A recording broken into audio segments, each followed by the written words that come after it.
Para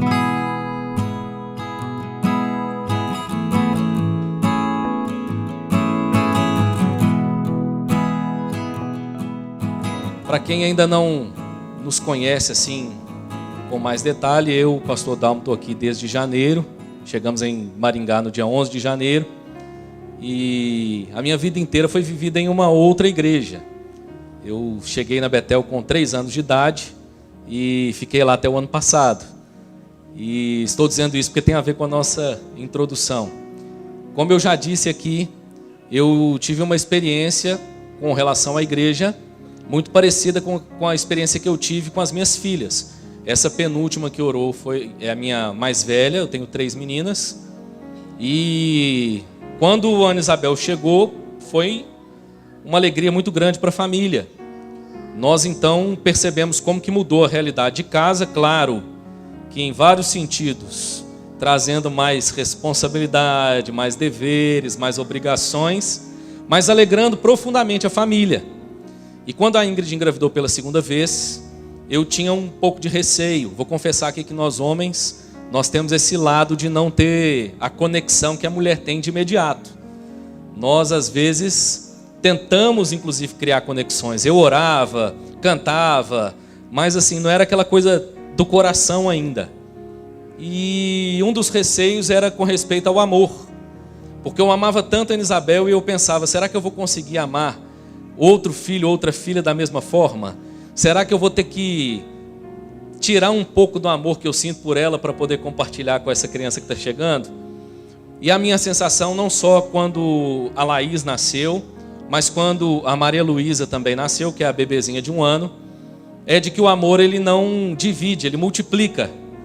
A gente passa a amar com um amor específico, profundo, cada filho, não mais, não menos. E não é a ideia de que agora eu vou tirar um pouco desse amor para compartilhar com o outro. O amor que eu sinto pela Ana Isabel não diminuiu, pelo contrário. Parece que quanto mais o tempo passa, mais a gente ama os filhos. E houve então um novo amor surgindo ali no coração. E com respeito à igreja, o meu sentimento é muito semelhante. O amor que eu sentia pela Betel, irmãos, ele não acabou. E certamente a gente guarda na memória experiências que viveu ali. Mas Deus tem nos dado a graça de experimentar um novo amor agora aqui na IPVO. Chegamos tem 2 meses, irmãos. E certamente nós já estamos vivendo aqui histórias que estão nos marcando, coisas que ficarão na memória. Nós levaremos para o resto da vida. Nós sempre nos lembraremos dos irmãos e daquilo que estamos vivendo. Eu estou dizendo isso porque hoje é um domingo onde nós começamos a celebrar o aniversário da IPVO. 43 anos de organização dessa igreja. E estou dizendo isso porque o texto também que nós leremos fala sobre aquilo que Paulo fazia menção, aquilo que Paulo recordava e mencionava diante de Deus a respeito dessa igreja. Eu queria que você desse uma olhada comigo no texto então, por favor. Primeira epístola de Paulo aos Tessalonicenses, capítulo 1. Nós vamos ler do verso 2 até o verso 10.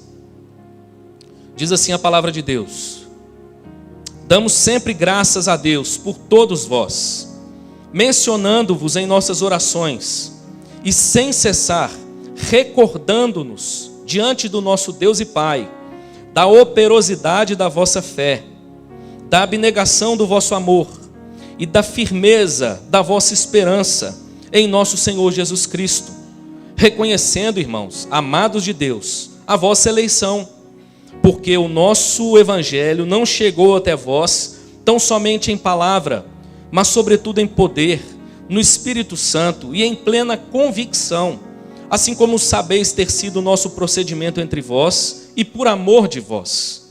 Com efeito vos tornastes imitadores nossos e do Senhor, tendo recebido a palavra, posto que em meio de muita tribulação, com a alegria do Espírito Santo, de sorte que vos tornastes o modelo para todos os crentes na Macedônia e na Acaia, porque de vós repercutiu a palavra do Senhor, não só na Macedônia e Acaia, mas também por toda parte se divulgou a vossa fé para com Deus, a tal ponto de não termos necessidade de acrescentar coisa alguma, pois eles mesmos, no tocante a nós, proclamam que repercussão teve o nosso ingresso no vosso meio, e como deixando os ídolos, vos convertestes a Deus, para servirdes o Deus vivo e verdadeiro, e para guardardes dos céus o seu Filho, a quem ele ressuscitou dentre os mortos, Jesus, que nos livra da ira vindoura. Que Deus nos abençoe e aplique a sua palavra ao nosso coração nessa manhã, em nome de Jesus. Pensando então nessa dinâmica, irmãos, Paulo está falando aqui de uma igreja que ele recordava, de uma igreja que ele mantinha na sua memória. E eu quero falar um pouquinho para você nessa manhã então sobre uma igreja para ser lembrada. Como é uma igreja para ser lembrada? Paulo fala que repercutiu o exemplo desses irmãos. Ele enfatiza isso mais de uma vez na epístola. Paulo está destacando que eles se tornaram modelo para outras igrejas. A repercussão foi tamanha que saiu do contexto da cidade e alcançou outras localidades. E é óbvio que eu trago muitas memórias, por exemplo, da Betel, irmãos. Passei a maior parte da minha vida lá. Eu cheguei na Betel com 3 anos de idade. Isso eu já não tenho nem memória. Isso é a memória do que a minha mãe me contou. Ela me conta que um dos primeiros cultos que nós fomos a Betel, aconteceu um fato que a colocou em prova. Pensa numa família que está chegando na igreja. Já veio com crianças. Eu era o caçula, 3 anos, a minha irmã com 4 e meu irmão mais velho com 9. E de repente, num dos primeiros cultos, logo que o culto terminou, eu acho que eu até já contei isso aqui, eu subi no púlpito, irmãos. No final do culto, o pastor encerrou o culto, aquele momento que as crianças ficam eufóricas, correndo, eu subi no púlpito, gritei um palavrão e pulei. Minha mãe conta que naquele momento ela pensou, acho que eu nunca mais volto nessa igreja. Tamanha vergonha para a família. E assim, irmãos, é a realidade de quem está chegando à igreja ou retornando para o evangelho. Eu queria que você, inclusive, se sentisse à vontade no nosso meio.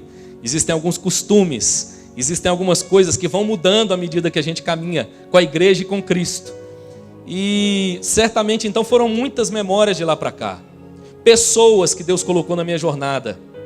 Lembro, por exemplo, de alguns diáconos especificamente. Homens que serviram aquela igreja, irmãos, com inteireza de coração. Gente que se esforçava, que se esmerava no serviço. A Betel tinha um diácono, por exemplo, que preparava a ceia.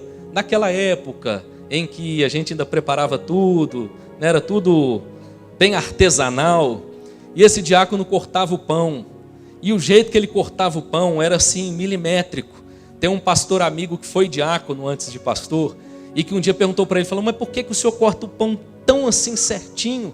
E ele falou, não, porque eu quero fazer as coisas com o melhor, com excelência para Deus. Eu quero entregar o melhor. Ele já é falecido. Esse irmão se esmerava no serviço. Certamente, irmãos, nós temos irmãos assim na IPVO também. Eu já vou aproveitar para fazer menção, porque de vez em quando a gente tem que honrar algumas pessoas. Eu moro de frente para a igreja, irmãos. E eu fico encantado de ver, por exemplo, o zelo do nosso irmão diácono Joaquim, que chega aqui todo domingo, irmãos, de madrugada. Para mim é madrugada. 6 horas da manhã, nosso diácono já está aqui preparando tudo, irmãos, para a igreja ser recebida com excelência. Há um zelo, um cuidado, irmãos, que certamente marca a gente, não é assim? Presbíteros que nos marcaram. Eu cresci na Betel, na minha adolescência, eu fui o típico menino bagunceiro, o típico menino desobediente, rebelde, que vivia distante do evangelho.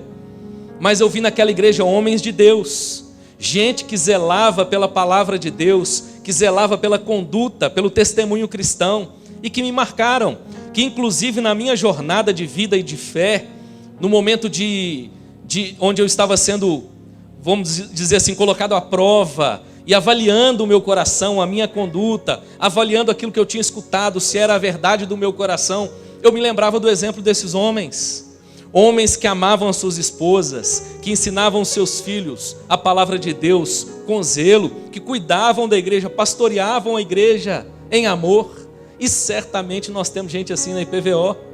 Cheguei aqui, irmãos, e já de pronto fui recebido com um convite para visitar, e fui visitar um presbítero dessa igreja. E depois eu descobri que ele é um dos presbíteros com esse dom, com essa vocação para visitar as pessoas. Pastor Ezequiel me convidou para uma visita, fui na casa do seu Manuel, presbítero da PVO há muito tempo. Seu Eliseu também está aqui nessa manhã. Temos irmãos nessa igreja que certamente marcaram a trajetória de muitas pessoas. Ontem, a família foi para um momento de lazer aqui no Parque do Ingá, e quando eu fui buscá-las, aproximei de um casal, e quando começamos a conversar, eu descobri que a avó da moça frequentou IPVO. E nós conversamos há algum tempo, ela falou alguma coisa da igreja. Certamente, você que chegou aqui ontem, ou você que está aqui há muitos anos, já tem alguma coisa para trazer na memória. Mas a minha pergunta é: quais são as principais memórias que uma igreja precisa deixar nas pessoas? Tem gente que infelizmente está carregando memória ruim da igreja, do ajuntamento, experiências traumáticas. Eu costumo dizer que ninguém experimenta isso mais do que o pastor. O pastor é aquele que experimenta o melhor e o pior da igreja. Nós, irmãos, caminhamos de perto com as ovelhas. Aliás, a metáfora é boa, a metáfora do pastor. O pastor é aquele que cuida da lã da ovelha, mas que também cuida da ovelha nas suas necessidades, que também está perto da sujeira das ovelhas. E o pastor, irmãos, é essa pessoa que caminha com a igreja dessa forma, em meio a fraquezas, a pecados, mas também em meio a virtudes. E nós muitas vezes experimentamos, irmãos, marcas ruins, como às vezes você pode ter experimentado até no seio da IPVO. Um comportamento, uma atitude que a gente olha e fala: puxa, isso aqui era desnecessário. Puxa, isso aqui é injusto. Puxa, isso é ingrato. Mas experimentamos o melhor também da igreja. E qual é o melhor da igreja? Quais são as melhores memórias que nós precisamos carregar? Qual é a maneira como nós devemos viver e proceder para que as pessoas se lembrem de nós dessa forma? Para que Cristo possa ser glorificado na maneira como nós marcamos a vida das pessoas. Que tipo de igreja a IPVO deve ser, precisa ser, e creio eu, tem sido até aqui. Nós olhamos para esse texto então e encontramos aqui a explicação do próprio apóstolo Paulo. Paulo vai apresentar aqui para nós, irmãos, nesse texto, as 3 virtudes cardeais e demonstrar que elas eram presentes na igreja. Essa palavra cardeais tem a ideia de principais. Eram as principais virtudes cristãs. Paulo identificou e encontrou na vida dessa igreja essas virtudes. E eu quero então te desafiar a avaliar o seu próprio coração, para que nessa manhã Cristo encontre em nós, os irmãos encontrem em nós, o mundo encontre em nós uma igreja que carrega essas 3 virtudes na sua realidade prática de existência, em nome de Jesus. Fato é, irmãos, que essa mensagem se torna profundamente necessária, no meu ponto de vista, primeiro porque a Bíblia é a palavra de Deus, e é útil para o ensino, a exortação, a correção, mas também porque nós vivemos tempos onde talvez nunca na história da humanidade nós fomos tão idealistas. Nós temos ideais muito elevados, temos sido ensinados dessa forma, em vários aspectos. O idealismo profissional, por exemplo, na minha opinião, nós nunca fomos tão idealistas com respeito à profissão, à vocação. Almejamos, galgamos postos, posições, consequências do trabalho, resultados do trabalho, como nunca na história. Quando nós olhamos para outras esferas, quando nós olhamos, por exemplo, para o casamento, nós nunca fomos tão idealistas. O casamento é idealizado inclusive nas séries, nos filmes, e muitas vezes a vida a 2 é idealizada de tal forma que se torna um padrão tão grande, tão elevado, e ao mesmo tempo inatingível. Nós somos idealistas com respeito às amizades, talvez mais do que nunca na história. Julgamos que o verdadeiro amigo é aquele que está presente o tempo inteiro, fisicamente. É aquele cara que na dificuldade ele vai colocar a mão no bolso e te emprestar dinheiro sem perguntar o que você vai fazer com ele. Que quando você estiver cometendo um erro, ele vai dizer assim: não, mas eu estou do seu lado até o fim e vou com você até o final. E nós idealizamos a amizade e muitas vezes sofremos, porque ao mesmo tempo que idealizamos essas coisas, nós somos pessimistas, porque nós olhamos e reconhecemos que é inatingível esse padrão. Nós olhamos para o casamento e ao mesmo tempo que idealizamos algo tão nobre, tão elevado, reconhecemos que isso é quase inatingível e desanimamos. Nós fazemos isso às vezes com a profissão, com o trabalho, fazemos com a amizade e fazemos também com a igreja. Nós temos um ideal de igreja talvez mais elevado de toda a história, irmãos. Se eu te perguntasse como deve ser a igreja ideal, provavelmente você traria respostas diferentes da maioria das pessoas, mas nós ouviríamos tanta coisa. Hoje, por exemplo, nós diríamos que uma igreja ideal é uma igreja que tem um ministério de acolhimento bem organizado, que recebe bem as pessoas, acolhe bem as pessoas, conduz bem as pessoas para se integrarem na vida da igreja. Nós diríamos que ela tem um ministério infantil muito bem estruturado, professores capacitados, salas adequadas, tudo da melhor qualidade, tudo muito bem organizado para essa igreja avançar e prosperar. Ela tem um estacionamento, ela tem um espaço para você não ter que se preocupar com o desgaste com respeito à chegada na igreja. Hoje, por exemplo, o meu coração estava ali ansioso, irmãos, porque 7 horas da manhã aconteceu uma corrida aqui no entorno da IPVO. A Laguna e a Paissandu estavam fechadas. Imagina se isso fosse durante o culto, hein? E a gente então pensa nessa logística, não um estacionamento bem receptivo, a igreja com o espaço adequado, cadeiras confortáveis, ar-condicionado, uma tela legal, uma música de qualidade. A música na igreja, o pastor, precisa ser coisa fina, de qualidade, bem ensaiado, o pessoal afinado, tocando o instrumento certinho.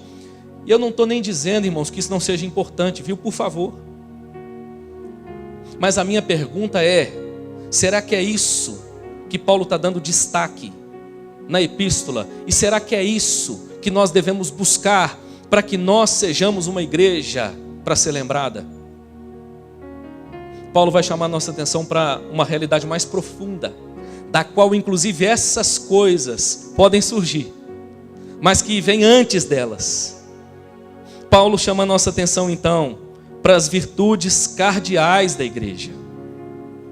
Paulo faz menção, irmãos, tanto no verso 2, quanto nos versos 7 e 8, que essa igreja se tornou um exemplo, um modelo, e por que não dizer então um modelo para nós, para a IPVO, um modelo para mim, pastor, em 2023. O que é que nós extraímos? Quais as marcas dessa igreja, que é de fato uma igreja para ser lembrada, encontradas nessa passagem? A primeira delas no verso 3, uma fé operante. Olha o que Paulo diz: recordando-nos diante do nosso Deus e Pai da operosidade da vossa fé. Irmãos, os nossos dias são marcados por uma espiritualidade secular muito marcante. Algumas pessoas olham para a pós-modernidade e veem algumas dificuldades para a trajetória da igreja, para a missão da igreja, e de fato existem dificuldades, mas existe um facilitador que tornou a pós-modernidade melhor do que o período anterior para a realidade da igreja. Na modernidade, marcado pela prevalência da razão, havia muito questionamento das questões de fé, ao ponto inclusive de influenciar a teologia, e surgiu uma teologia liberal que negava a historicidade de Cristo, negava a presença de milagres e do sobrenatural. A teologia liberal, ela ficou marcada por uma teologia que tentava comunicar com o homem moderno de maneira bem racionalista. Então tudo aquilo que não fosse explicado de maneira muito racional era deixado de lado. Nos nossos dias isso foi superado. O homem pós-moderno é um homem espiritualista. Ele está sempre à procura do transcendente, ele está à procura do encontro. Ele olha para essas coisas como algo legal, e é comum nos nossos dias conversar com as pessoas e escutar as pessoas dizendo o seguinte: não, porque eu sou uma pessoa de muita fé. Você já deve ter escutado isso, independente da condição na qual ela se encontra. É muito comum as pessoas dizendo: eu sou uma pessoa de muita fé. Mas aqui é interessante, irmãos, que Paulo vai adjetivar essa fé. Paulo vai dizer como é que essa fé deve ser, como é que nós vamos identificar uma fé real, marcante, ao ponto de ser lembrada. Paulo diz que essa fé é operosa. Aqui Nós poderíamos também pegar uma tradução que diz que é um trabalho fiel. Aqui a ideia do texto, irmãos, aponta para labor. É interessante que aqui, inclusive, vai nos ajudar a entender a dinâmica entre fé e obras. Nós entendemos que a salvação é exclusivamente pela fé, não por obras, para que ninguém se glorie. Mas a verdadeira fé vem acompanhada de obras. É isso que diz a epístola de Tiago, capítulo 2, verso 14, por exemplo, vai falar sobre isso. A ideia, como diz o pastor Hernandes Dias Lopes, é que quanto mais robusta é a fé que um povo tem em Cristo, tanto mais dedicado é o seu trabalho. Aqui a ideia, irmãos, é de uma igreja que trabalhava muito, uma igreja que arregaçava as mangas e servia muito. Paulo vai usar uma palavra aqui no original para operosidade, que tem o sentido de trabalho ativo, ou todo trabalho cristão governado e energizado pela fé. A ideia aqui, irmãos, é que a fé desse povo não estava só aqui. A fé desse povo não estava só aqui, mas era uma fé que alcançava as mãos e os pés, e era provada pela maneira como eles serviam.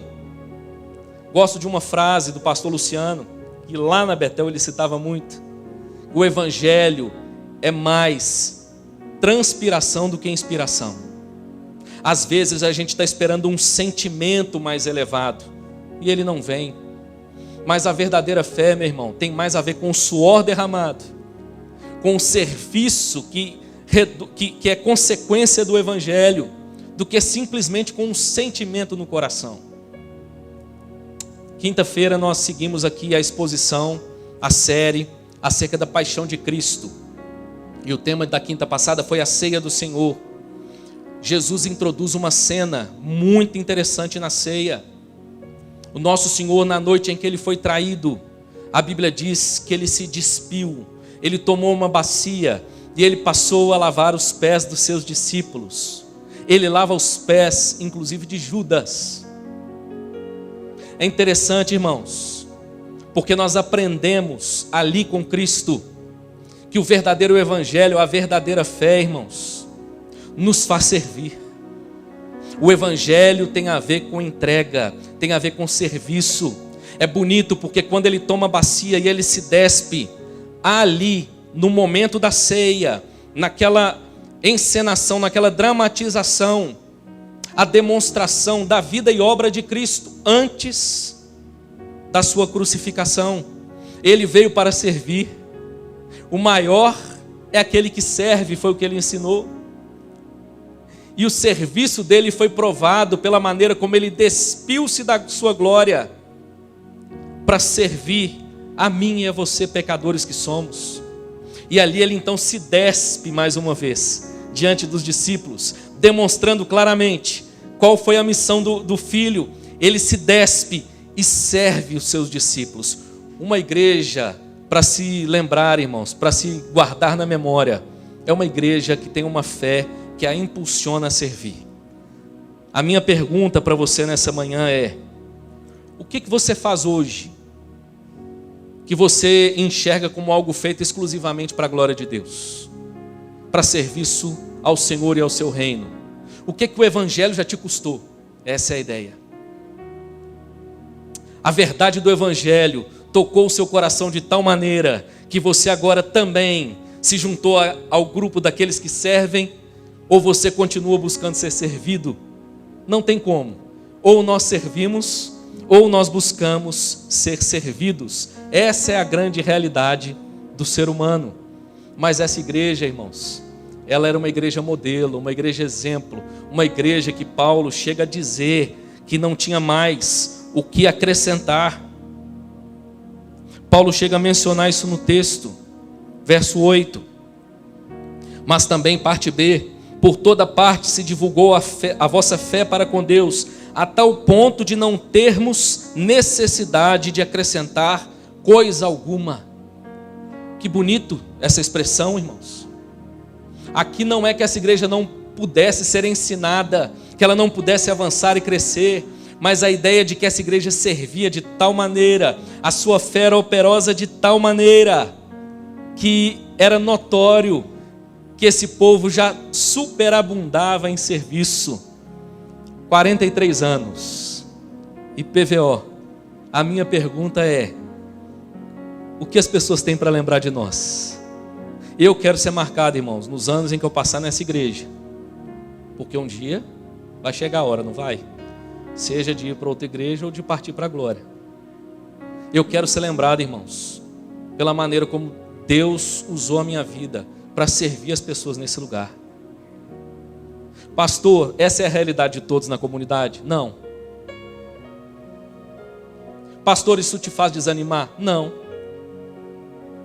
Porque os nossos olhos, irmãos, não podem, não devem estar nas pessoas em primeiro lugar. Os nossos olhos precisam estar naquele que nos serviu. E muitas vezes é através do nosso exemplo que Cristo vai tocar na vida das pessoas, para que elas também sejam servas de outras. Meu irmão, desejo do fundo do meu coração servir a você e a sua família. Espero e me dedico para isso, em meio a imperfeições, a fraquezas, e espero de coração que isso possa te impulsionar a fazer o mesmo. A missão ainda não acabou. E nós somos chamados a servir. Segundo lugar, Paulo vai destacar aqui ainda, irmãos, o amor abnegado como marca dessa igreja, para se lembrar, para se guardar na memória. Ainda no verso 3, Paulo fala da fé operosa, e ele vai dizer ainda da abnegação do vosso amor. Há uma tradução que coloca assim: dos teus atos em amor. Aqui é a ideia de um amor que extrapola o discurso. Nós somos uma cultura ainda muito marcada, e acho isso bonito inclusive, pelo amor romântico, as declarações de amor, as canções de amor, as poesias de amor. Mas a pergunta é: até onde isso tudo tem se revelado em atos de amor? Eu posso subir de púlpito aqui, irmãos, e fazer grandes declarações de amor para minha esposa, para as minhas filhas, para vocês. Mas o fato é que nós experimentamos o amor no cotidiano e na prática. E você saberá, inclusive, se essa declaração é falsa. Ela pode ser maravilhosa, pode encantar quem de repente não conhece a realidade. Mas aquele que a conhece, de certa forma, vai ficar ainda mais incomodado.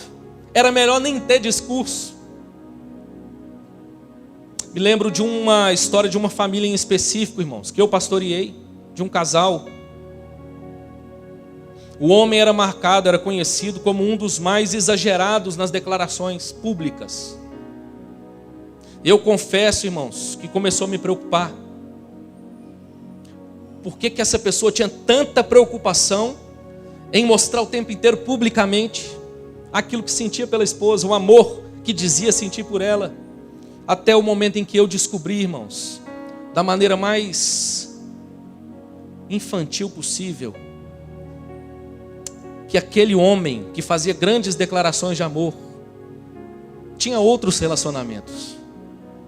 Um dia ele se perdeu numa programação da igreja e me ligou de um número que não era o seu número cotidiano. E eu, irmãos, salvei o número do cidadão. E um dos dias em que eu cliquei no status do WhatsApp, a coisa que eu não tenho hábito de fazer, e o celular ficou passando as fotos, as imagens. De repente aparece a foto do cidadão em uma cidade romântica do interior de Minas Gerais, com a sua amante.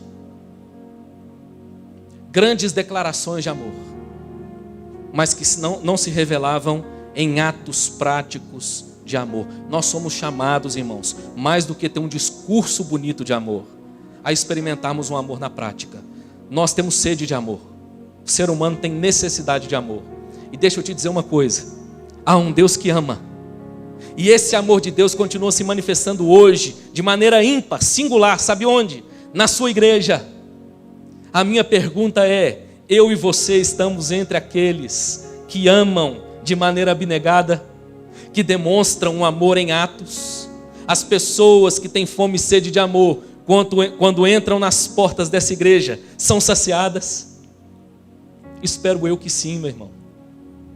Espero eu de todo o coração. Aqui nesse texto, Paulo também vai adjetivar esse amor com uma palavra. E a palavra aqui, no original, traz a ideia de um labor exaustivo.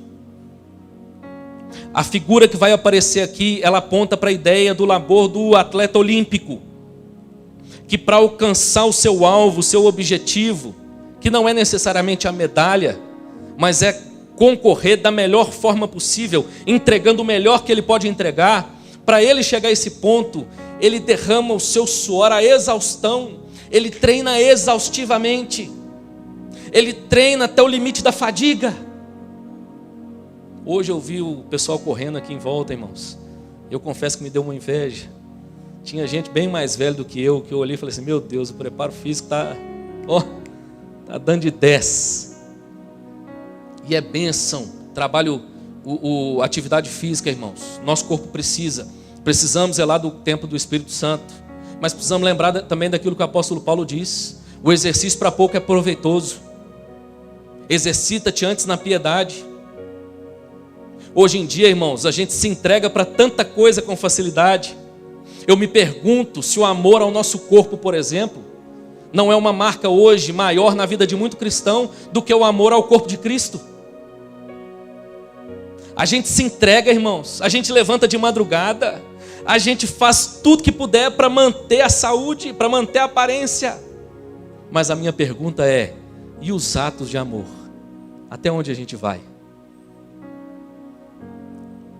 Uma igreja para ser lembrada é uma igreja que ama de maneira abnegada. Deus me deu a graça de crescer na Betel experimentando o amor abnegado de pessoas. Uma das pessoas que eu carrego no coração e na memória e cito aonde eu vou, o nome dele é Rodolfo, mas ele ficou conhecido como Senna por causa de um episódio com a gente. Ele era bem mais velho do que nós, casado, e ele viu que a Betel tinha um grupo de adolescentes meio perdidos, e esse moço se dedicou a cuidar da gente. Ele ia nos lugares mais inusitados para não deixar a gente ir sozinho. Ficava observando, chamava na responsa, dava conselho, ajudava. Meu irmão, eu guardo esse irmão na memória e vou guardar até os últimos dias da minha vida. Eu tenho convicção de que a minha salvação é obra exclusiva de Cristo, é obra da graça. Mas olha, ele usou pessoas, e no meu caso, esse irmão é uma delas.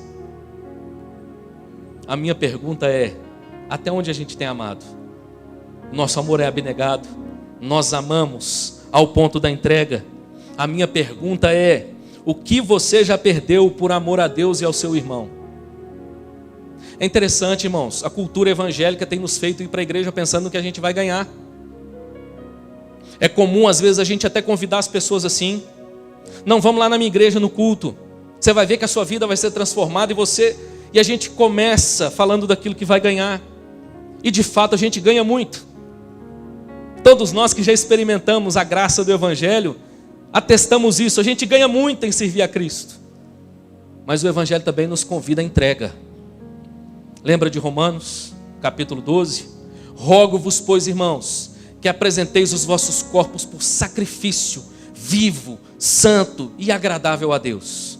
A minha pergunta é, eu e você somos esse sacrifício vivo hoje? Espero que Deus encontre em nós pessoas que amam de maneira abnegada, ao ponto do sacrifício, ao ponto de perder às vezes uns minutos, umas horas, por amor a alguém, às vezes para emprestar o ouvido para um conselho, às vezes para ajudar em uma demanda, em uma necessidade. Segunda marca, irmãos, de uma igreja para ser lembrada, trazida na memória, é o amor abnegado. E por último, ainda no verso 3, Paulo vai apresentar uma terceira marca, uma terceira virtude cardeal.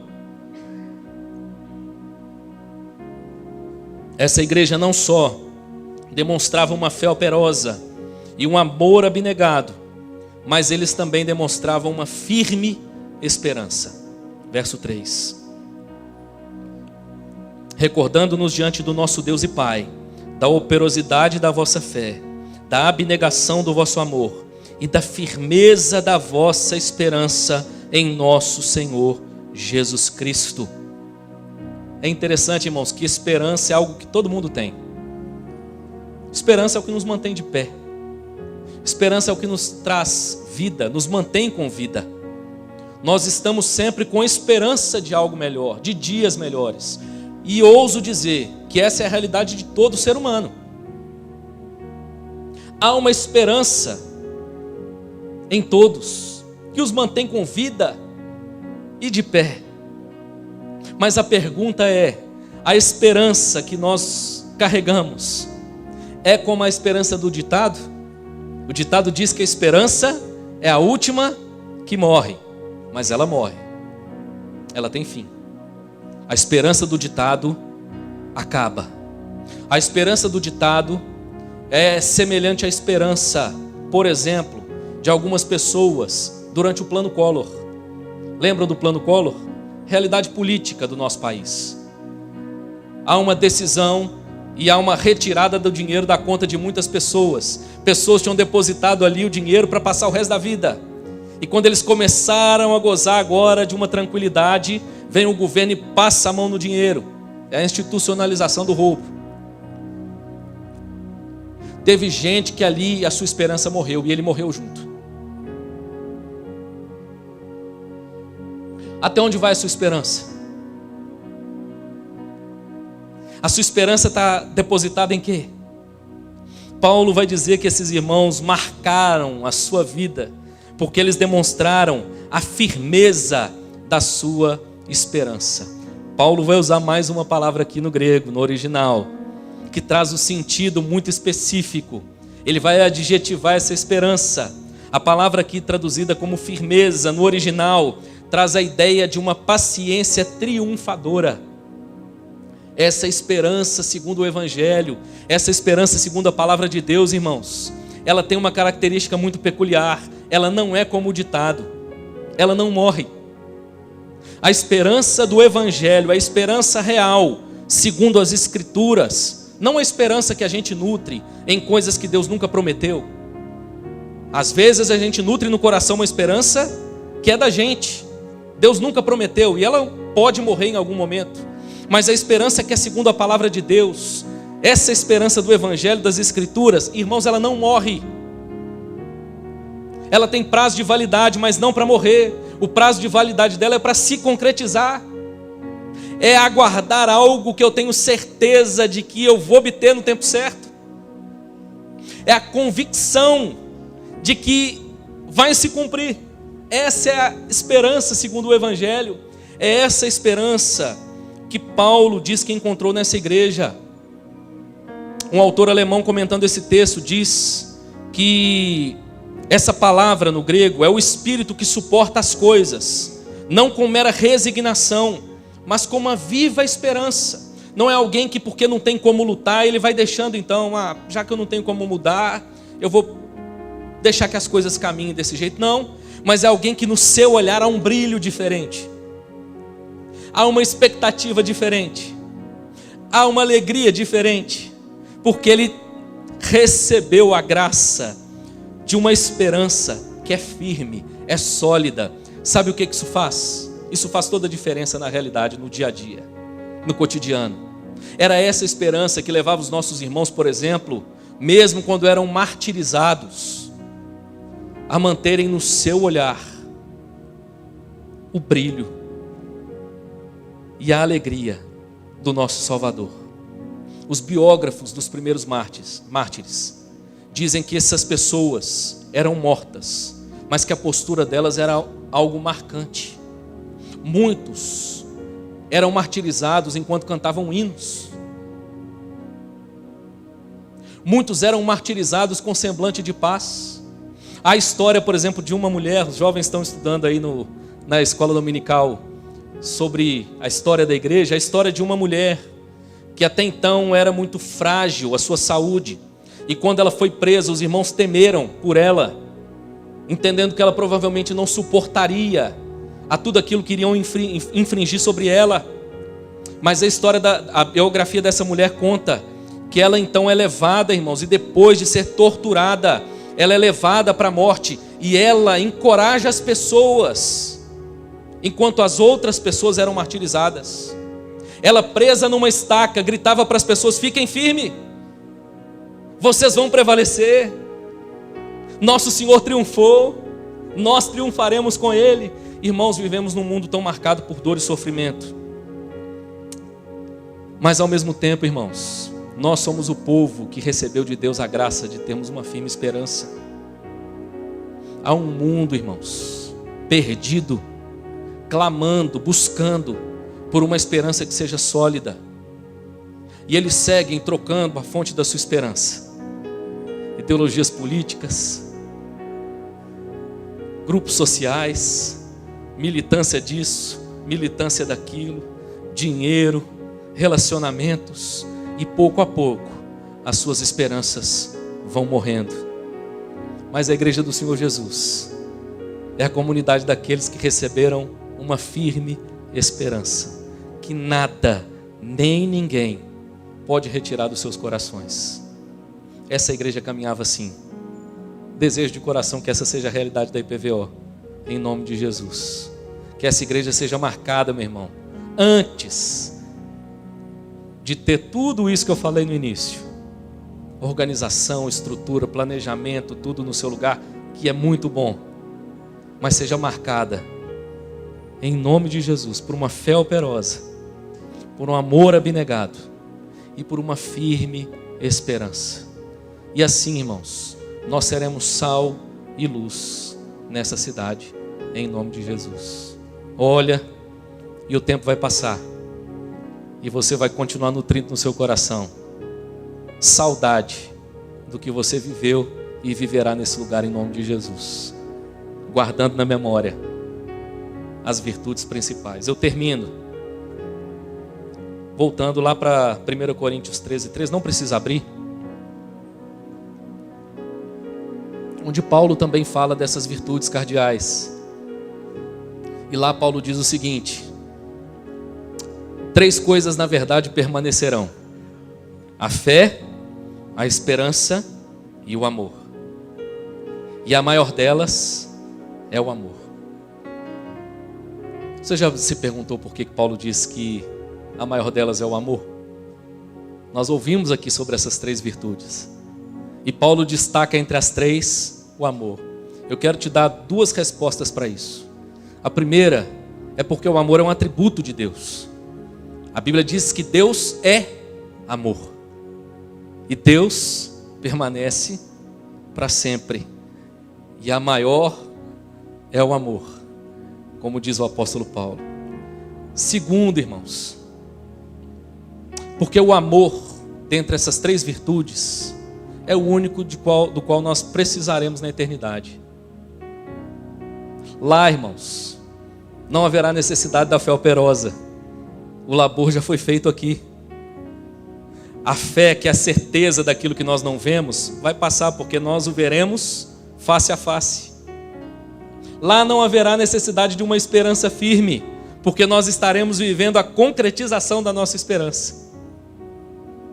Mas olha que bonito, irmãos. Lá nós continuaremos desfrutando eternamente do perfeito amor de Deus. Que Deus nos dê a graça, irmãos, de sermos marcados, sermos conhecidos como uma igreja que ama, e como disse Jesus, amando até o fim, em nome de Jesus. Amém?